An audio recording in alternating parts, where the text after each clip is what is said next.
Coming to numbers, the print media industry constitutes about 224 billion, out of which newspaper itself constitutes around 211 billion, 70% of which comes from advertisement and 30% coming from circulation. Also, 48% of the advertisement industry revenues come to the media, print media segment. Also, one more interesting fact is that our DB Corp has presence in states which have highest GDP ratio, GDP growth rates, and the literacy levels being 70 to 80%. But only 40% of those literate people actually read newspapers. So the scope for improving their circulation revenues is huge. Yeah, now we look at the growth drivers for the print media industry. The peculiar thing about this print industry is 2/3 of the total revenue comes in the form of advertisements, and so though this makes the industry vulnerable to overall economic condition, on a positive note, as can be seen by the graph, no industry contributes to more than 11% of the total advertisement revenue for the industry. And the major contributors for the advertisements are education, auto and FMCG. If we look into the platforms which are used by major corporations for their advertisements, print leads the pack with 46% of market share because of its inherent advantages of being localized and so if we further divide the revenue in terms of English market, Hindi market and vernacular market, currently English leads the pack, but Hindi and vernacular markets are fastly picking up. So in next 5 years, the English and the Hindi and vernacular markets are expected to grow at 10% CAGR as compared to a meager 4% for English market. And the basic reasons for these are three. So the first two being rising income for the rural India, and the second being rising literacy rates as indicated by my colleague. So the last reason being the corporates are now focusing rural markets specifically to promote their products in terms of promotions and discounts. So let's do if we do the Porter's 5 forces analysis for the industry, we look the major forces which drive the industry are bargaining power of buyers and internal rivalry within the industry. So by buyers we mean both the customers as well as the advertisers. So the customers are the end point who end up buying the newspapers. In terms of threat of new entrants and bargaining power of suppliers, they are the least, because in a newspaper industry you need certain trust so as to build revenues. Bargaining power of suppliers is less because newsprint being a commodity, the prices of which are declining globally.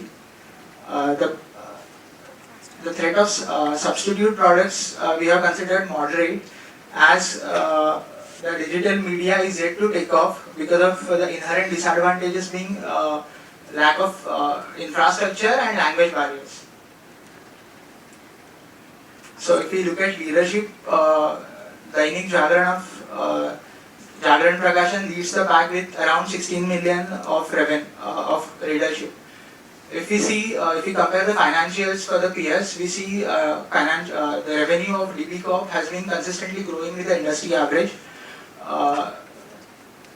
The return on average equity has more than 20%, and this is especially significant considering the company has lower leverage ratio. And if you see the EBITDA margins, though they have come down because of lower economic activity and loss absorption from emerging markets, they are still more than the industry average of 24%. They are nearly around 25%. Now I'll do the standalone demand analysis for DB Corp. Here the notable thing for them is that if you look at the EBT by EBIT margin, it is now approaching 1. The reason for this is that the company has chosen a strategy to retire all its debt, due to which it is paying very less interest. Also, its operating profit margin, as pointed by my colleague, is as per industry standards of 21%. Its asset turnover right now is just 1, but we forecast that it is going to increase to roughly 1.38, primarily because it does not see any foreseeable capex in the near future, due to which that asset turnover is going to increase greatly. And its leverage ratio is also very good because it's been decreasing from 3.3 to 1.56, and despite that the ROE has been increasing and is greater than 20%. So this shows that the company is pretty good on the ROE front. Now we compare the viewpoint of DB Corp with its peers. So its major competitor is Jagran Prakashan, which has a much higher ROE than DB Corp. But if we actually analyze it, ROE for Jagran Prakashan, we clearly see that the reason for that is that its leverage ratio is pretty high. So while it does give better returns to its investor, the major problem here is that it is significantly exposed to major risks. And DB Corp, if we see, is in all the other parameters, is very competitive to all its peers. Especially in terms of interest payments, it is the best. Now, this bubble chart is basically EBITDA margins versus revenue, and the size of the bubble is the ROE. So for DB Corp, we forecast that the ROE is going to grow by 26% in the future, and it is going to take over its peers. Now, one of the major problems that can happen with DB Corp as far as buying the share is concerned is that its PE is high. It is around 18 right now, and it is much more than its peers. But if we actually do a regression of PE versus ROE for DB Corp, we find that DB Corp lies much above its peers, and thus it is, and in terms of ROE, it actually provides better returns despite its high PE.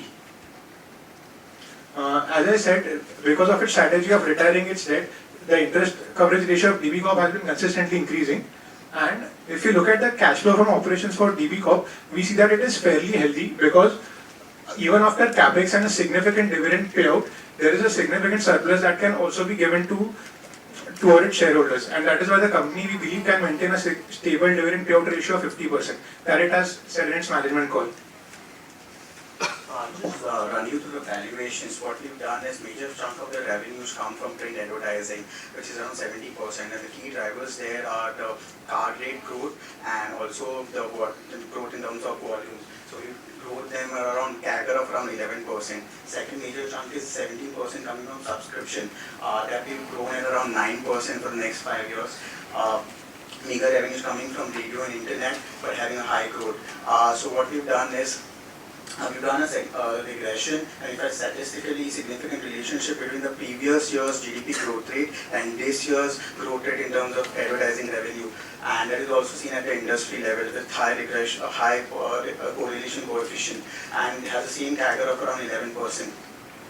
So what we've done is we kept the cost of raw materials around 36% and significant improvements in EBITDA margins we've done over gradually over the next 5 years around 300 basis points, and therefore our PAT EPS have a CAGR of around 18%, giving us a DCF value of around 298 and a TDM value of around 321. Taking our weighted average, our target comes to around 310 target price, which is an upside of around 21%.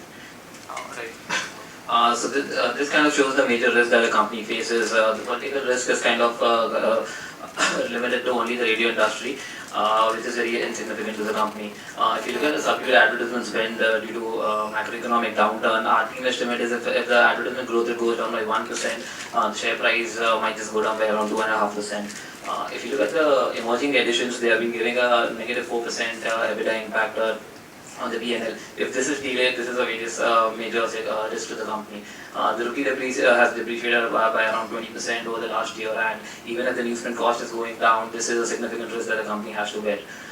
If you look at the success of digitalization, this is imminent in India. However, the timeline is kind of going to be in long term. So this and in which ways DB Corp is majorly hedged because it has an online presence as well.